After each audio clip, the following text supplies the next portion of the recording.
Welcome back to the Yaka Network. Imagine trying to get a dangerous pothole fixed in a rural village, but the only office authorized to fill it is 100 miles away in the capital city. It is a logistical nightmare. That exact problem is why Uganda relies on decentralization. This is the deliberate transfer of political, administrative, and financial power away from the central government, putting it directly into the hands of grassroots communities so they can manage their own local services. To make this work, the system is built from the ground up. At the very base, we have the administrative units, the local villages, cells, and parishes. This is where community mobilization happens, organizing citizens at the true grassroots level.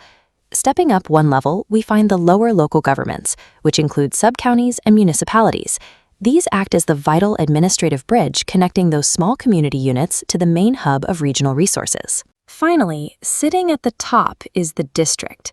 This is the supreme unit for policy planning and service delivery in the region. By distributing authority across this entire pyramid, the system ensures that decision-making and funding stay as close to the actual citizens as possible. A district doesn't run itself. Daily operations require dividing labor between vision creators and executors. On one side is the political wing. The elected district chairperson and councillors listen to voters and pass bylaws. On the other side is the technical wing, headed by the chief administrative officer.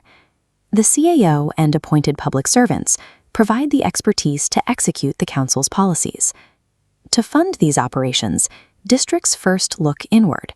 They collect local revenue through market dues, business licenses, and local service taxes.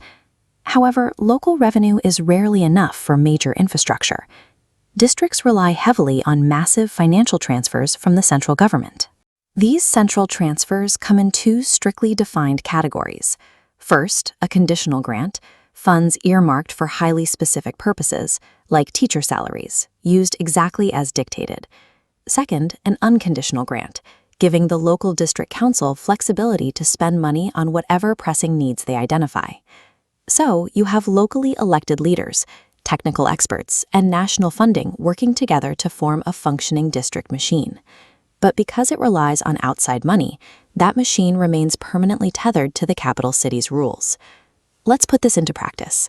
Imagine you are sitting on the district council. You have just received an unconditional grant from the central government, giving you the freedom to choose how to spend it. The catch: the funds will only cover one major project.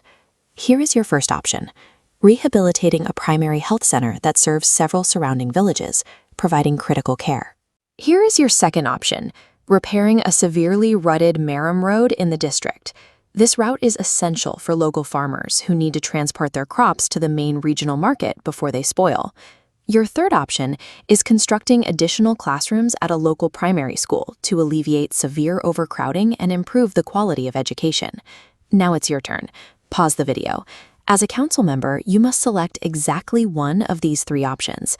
Write down your choice and justify your decision based on what would most benefit your constituents.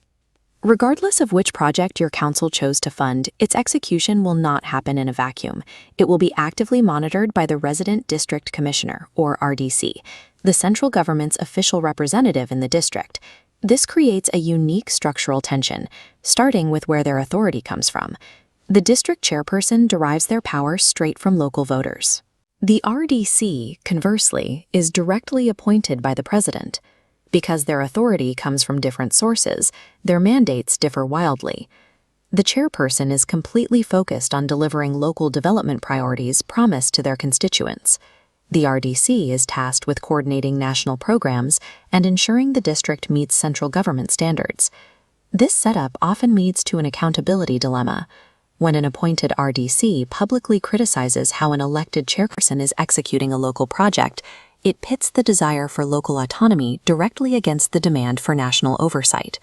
Understanding this tension is crucial. Good governance is not a static set of rules you memorize. It is a constant, active negotiation. It requires balancing the vision of local communities, the expertise of technical staff, the flow of national funding, and the reality of central oversight. To explore more case studies on local governance and test your knowledge, check out the resources on our website. Thanks for watching the Yaka Network, and we'll see you in the next lesson.